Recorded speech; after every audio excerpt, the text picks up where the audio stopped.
Everybody good? Everybody got recording access like they need to? No issues? All right. All right, please raise your hand and I'll call on you and we'll get going.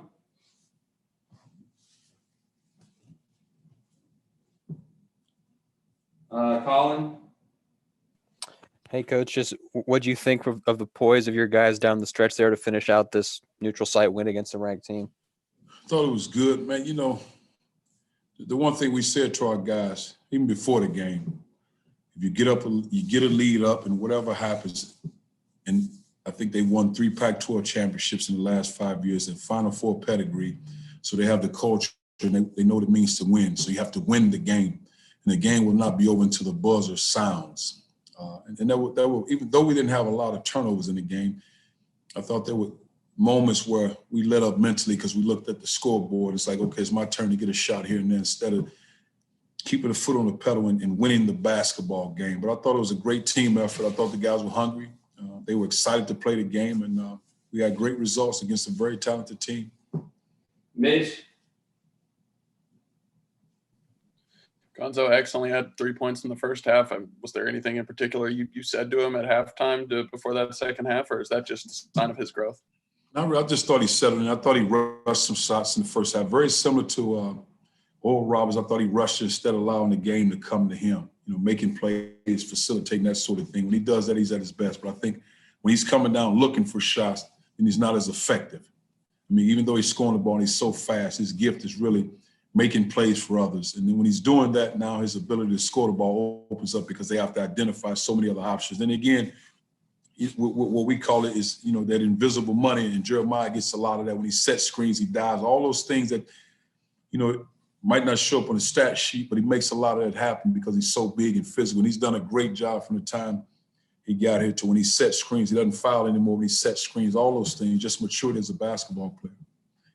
Dave? Cuonzo, we've seen Javon do this before where he comes off the bench. Just how important was he during that stretch in the second half when he's giving you a lot of scoring there? Well, he's a sound, experienced basketball player. For us, he's a starter. He comes off the bench with experience, a level of toughness, energy, a mentality to score the ball, but also a desire to want to guard the other team's best guy. And I think when you got a guy come off the bench that's ready to go, I'll take him against anybody's guy come off the bench. Gabe? Cuonzo, I know there have been a few times the last couple of years where you haven't been pleased with your team's ability to break a press, but how much did you like that tonight? It was good, man. You know, you grow into certain things. You work on them, and you're hopeful that eventually it carries over and pays off, and it paid off. But, you know, outside of maybe our first year, I think 1 or 2 games when X and those guys were freshmen, I think they've grown from that. Where we get in trouble, we get careless when, like, for example, Oral Roberts, we have 17 turnovers. And no disrespect to Oral Roberts, but I didn't think there was nothing they did to force 17 turnovers. That's where you have to be better, where start to finish a basketball game, the maturity as an individual player, and then as a team, because it seems like we turn them over early and it gets contagious. Corte? Hey, Coach, you guys had 5 guys scoring double figures tonight. What do you think that says about the balance of this team?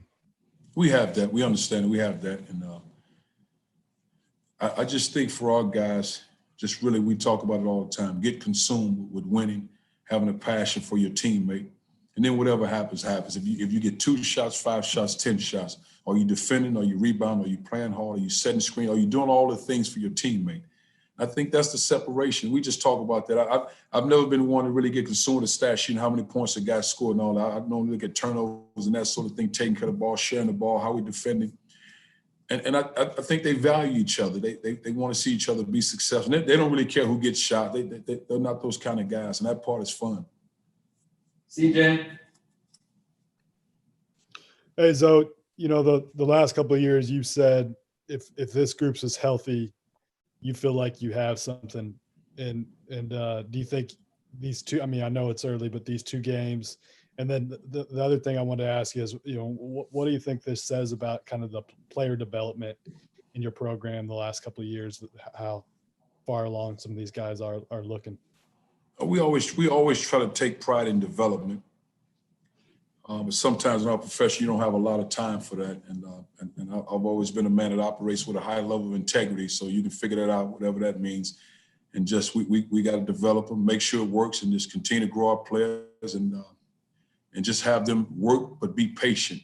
And it'll come to pass. If you work consistently, you continue to work hard and do the right things.